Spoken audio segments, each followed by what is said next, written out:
Video শুরুতেই বলে দিচ্ছি, আপনারা যারা ভীতু প্রকৃতির আছেন তারা সবাই ভিডিওটা স্কিপ করে যেতে পারেন, কারণ এই ভিডিওটা অনেক ভয়ঙ্কর এবং ভূতের হতে চলেছে।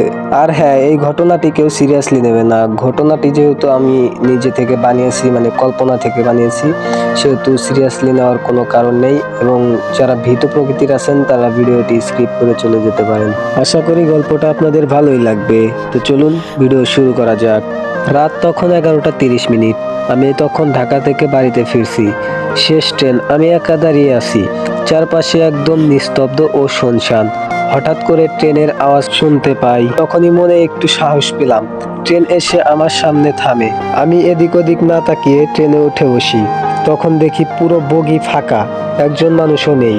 শুধু একজন মাঝবয়সী লোক সাদা পাঞ্জাবি আর কালো চাদর গায়ে জানালার পাশে বসে বাইরের দিকে তাকিয়ে আছে। আমি একটু ভয় পেলাম। ট্রেনের পুরো বগি ফাঁকা কেন